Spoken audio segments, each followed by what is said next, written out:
Paano ba? 8 tips para maging masaya ang lalaki sa'yo. Shoutout to Rosa Ombao, Wilson Fentes, and Jologs TV. For topic requests, shoutout requests, please like this video, subscribe, and leave a comment down below. Let's start the video. Tip number 1. Purihin mo siya. Maniwala kayo o sa hindi, madalas ang lalaki hindi nakakarinig ng papuri, puro pintas lang. Kaya pinapahalagahan nila ang makarinig ng papuri tungkol sa kanila. Kapag pinupuri mo siya, sumasaya siya, nabuboost mo ang kanyang ego. Huwag lang sobrahan, pero I'm sure maa-appreciate ng isang lalaki na makarinig ng something positive for a change. Lahat tayo ay gustong makarinig ng papuri sa ating itsura at ginagawa, lalo na't galing ito sa isang taong mahalaga sa atin. Mabuti ito para sa ego at kaligayahan ng iyong kasintahan. Kapag pinupuri mo siya, walang duda na kikiligin ito at mas maa-appreciate kanya at mas aalagaan. Ingatan lang na wag lumaki masyado ang kanyang ulo, pero in general, no, kung ano yung behavior na gusto mong ulit-ulitin niya, yun ang kailangan mong purihin. Kunyari, hinahatid ka niya, papunta at pauwi mula sa trabaho. Yan ang dapat mo laging pinupuri at pinapasalamatan. Huwag mong iti-take for granted yan. Little things, kunyari nagbihis siya para sa date nyo, sabihin mo, "Wow, ang gwapo mo naman ngayon, ang bango-bango mo pa, sana laging ganito." Yun, kapag ginawa mo yon, tatatak yun sa kanya at mas mabibigyan siya ng incentive na gawin paulit-ulit ang mga bagay na gusto mo. Tip number 2, sabihin mo sa kanya na pinahahalagan mo siya. Ang relasyon ay nangangailangan ng pagsisikap mula sa dalawang taong nagmamahalan. Hindi lang ikaw bilang babae ang tanggap ng tanggap. Kailangan din may nakukuhang pabalik ang partner mong lalaki. Itala ang mga bagay na ginagawa niya para sa iyo at para sa relasyon ninyong dalawa at ipaalam mo sa kanya na napapansin mo ito at nagpapasalamat ka sa kanya. Kadalasan kasi sanay ang lalaki na puro pintas at sumbat ang naririnig mula sa kanilang partner at nakakasawa ito sa pandinig sa tenga. Dito rin sila nawawalan ng gana sa isang relasyon at paminsan ito pa ang dahilan kung ba't sila maghahanap ng kalinga ng ibang babae. Napakadali lang naman. Kailangan mo lang minsan, no, isipin ano ba yung maliliit na ginagawa niya para dumali ang buhay mo. Yung tipong 'pag siya ang nagluluto sa bahay, ano ba naman yung pasalamatan mo siya dahil kung hindi niya ginagawa yon ay ikaw pa ang magluluto para sa inyong pamilya. O di kaya pasalamatan mo siya dahil inaalagaan ka niya, minamahal ka niya, at faithful siya sa'yo hindi tulad ng ibang lalaki. Merong isang psychological din na fact 'no, na kapag pinuri mo ang isang tao at natuwa siya dito, even if hindi niya ginagawa 'yon, niyang maging katulad nung, pananaw or paningin mo sa kanya. 'Pag pinuri mo siya dahil responsable siya at magaling siyang kumita ng pera, madiskarte, magiging identity niya 'yon at gugustuhin niyang magsumikap pa para makapag-provide sa'yo. So, bawas-bawasan ang pagpintas, dalas-dalasan ang pagpapasalamat. Partikular na sabihin sa kanya ito, "Pinapahalagahan ko lahat ng ginagawa mo para sa ating pamilya or para sa ating dalawa." Tip number 2, magpasalamat sa kanya. Tip number 3, ipakita ang iyong pagmamahal. Kahit ang iyong kasintahan o sino mang lalaki ay pribado sa pagpapakita ng pagmamahal, may iba pang paraan upang ipaalam sa kanya ang nararamdaman mo. Ika nga nila, actions speak louder than words sa pagpapakita ng pagmamahal. Halimbawa, maaari mong hawakan ang kanyang kamay at halikan siya ng walang dahilan o yakap-yakapin siya. Importante na alam mo ang love language ng partner mo kasi doon mo malalaman ano yung pagkaintindi niya sa pagmamahal. May iba kasing lalaki na hindi sapat ang salita. Meron namang ibang lalaki na salita or positive affirmation ang talagang hinahanap niya. Yung tipong linalambing mo siya lagi at lagi mo siyang pinupuri. May ibang lalaki na ang gusto nila ay acts of service, yung pinagluluto mo sila o minamasahe mo sila.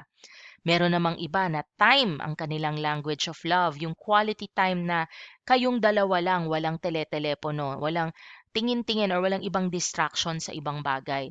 So you need to learn the love language of your partner nang sa gayon ay maibigay mo ito sa kanya.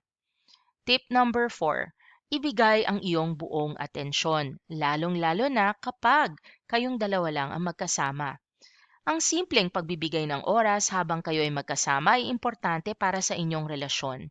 Ngunit, siguraduhin na ibinibigay mo ang iyong buong atensyon sa kanya. Hindi yung nagsa-cellphone ka habang nagde-date kayong dalawa. Nangangahulugan iyon ng pagtingin sa kanya sa kanyang mga mata, pakikinig, at pakikipag-usap.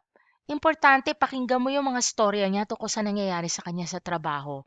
Kasi paminsan, ikaw lang ang actual nakakwentuhan ng asawa mo, lalo na kung introvert yan, asawa o boyfriend mo, no? So ang lalaki, usually, hindi nagkikwento ng problema yan sa tropa niya kasi ayaw nila maging vulnerable. Nagiging vulnerable sila sa taong mahal nila, sa babaeng mahal nila. Kaya importante to give him your full presence and to listen actively. Siguraduhin na pareho kayong masaya sa oras na inilalaan ninyo para sa isa't isa. Tip number 5, maging tapat sa kanya. Napaka-basic, no? Pero napaka-importante. Walang magkasintahan o sino mang nasa isang relasyon ang magiging tunay na masaya kung hindi nila pakiramdam na sila ay pinagkakatiwalaan at na kaya nilang pagkatiwalaan ang partner nila. Kasi kung may trust issue sa'yo ang boyfriend mo o ang asawa mo dahil meron kang history ng pakikipaglandian sa iba, natural, hindi yan mapapakali at posibleng maghinala.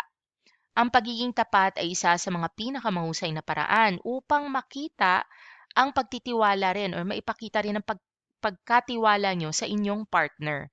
No? Dapat ang trust ay both ways. Kaya kitang pagkatiwalaan, pero dapat ako rin ay katiwa-tiwala. Minsan, ang katotohanan ay masakit at maaari ito maging sanhi ng stress kapag nalaman niya ang totoo. So, even if may crush kayo, kunyari may crush kayo sa BTS, may crush kayo sa artista, pwede nyo namang sabihin sa kanya, pero make sure na may bawi sa dulo. Kunyari, alam mo, crush ko talaga yung sa BTS, pero walang tatalo sa kagwapuhan mo. May konti na ring pambobola, pero at least, no, mag-feel good siya. Lagi mo siyang i-reassure na siya lang ang lalaki para sa'yo. Tip number 6, bigyan siya ng oras para sa sarili. Nako, napakahalaga nito, lalong-lalo na pag may pinagdadaanan siya. Ang isang mabuting kasintahan ay gugustuhin na gumugol ng maraming oras sa'yo. Ngunit, kailangan pa rin niya ng oras para sa kanyang sarili o sa kanyang mga kaibigan.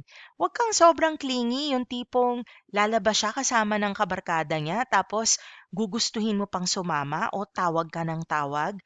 Alam mo mapapahiya siya sa mga kaibigan niya nun. Kaya kung wala kang tiwala sa partner mong lalaki, mas mabuti pa, 'wag mo na lang siyang gawing partner. Unless meron na siyang nagawang masama in the past. But generally speaking, no, kasi kung wala kang tiwala sa kanya, parang pinarusahan mo yung sarili mo, pinarusahan mo rin siya. Hangga't hindi umabot sa puntong regular ka nang hindi pinapansin, hayaan mong magkaroon siya ng oras na makapag-isa dahil kailangan niya ng mga lalaki. Tandaan na ang pagtitiwala ay two-way. Kung di mo kayang payagan siyang magkaroon ng oras upang gawin ang kanyang sariling mga bagay, huwag mong aasahan na papayagan ka rin niya. And alamin mo or dapat tanggap mo na nadadalas ang away ninyong dalawa. Kasi lalong-lalo na kapag ang lalaki ay stressed out. Gusto niya ng time with friends or time alone para mapag-isipan at mapagnilay-nilayan niya ang kanyang problema. Tip number 7, huwag umasa na bababago mo siya. Ang hirap ngang baguhin ng sarili, sa tingin mo mababago mo pa ang isang lalaki? Kasi siguradong hindi siya perpekto. Pero dapat tanggap mo kung sino siya. Maaring iniisip mo ang mga maliliit na bagay na nais mong baguhin tungkol sa kanya upang mapabuti siya. Maaari mong tulungan ng tao na magbago, pero dapat siya ang kusang magbago sa sarili niya. Kung hindi mo siya kayang tanggapin sa kung sino siya, maaaring hindi siya ang para sa'yo. Dapat 'no, 80 to 90% ng pagkatao ng partner mo ay tanggap mo. Even if naiinis ka sa ilang mga bagay na hindi mo na mabago, dapat 'no, overall ang tingin mo is, okay na 'to para sa'yo. Kasi ayaw mo rin naman na binabago ka ng partner mo. So kung hindi mo kayang tanggapin ang 80 to 90% ng pagkatao ng partner mo, baka mali siyang tao para sa'yo. And tip number 8, makipagtalik o at least be physically intimate kasi kailangan ito ng mga lalaki. Ito ay pisikal na pangangailangan ng kanilang pangangatawan. And tanungin mo yung partner mo. Actually, magandang mapag-usapan ninyong dalawa ito. Mas nararamdaman niya ba ang pagmamahal at ang connection sa'yo tuwing kayo ay nagiging intimate or physical sa isa't isa? And sa palagay ko 'no, ito ay sasabihan niya ng sagot na oo. Hindi ka naman obligado na gawin ito, pero kung mahal mo talaga ang partner mo at alam mo na kailangan niya ito, ideally 'no, matuto ka ring pagbigyan ito sa kanya. Pero mag-usap kayo. Dito importante ang communication. Gaano kadalas ang okay para sa kanya and paano kapag wala ka sa mood? Ano yung mga bagay na puwede niyang gawin para maging nasa mood ka? Or di kaya, ano naman yung on your end 'no, ano lang yung kaya mong ibigay?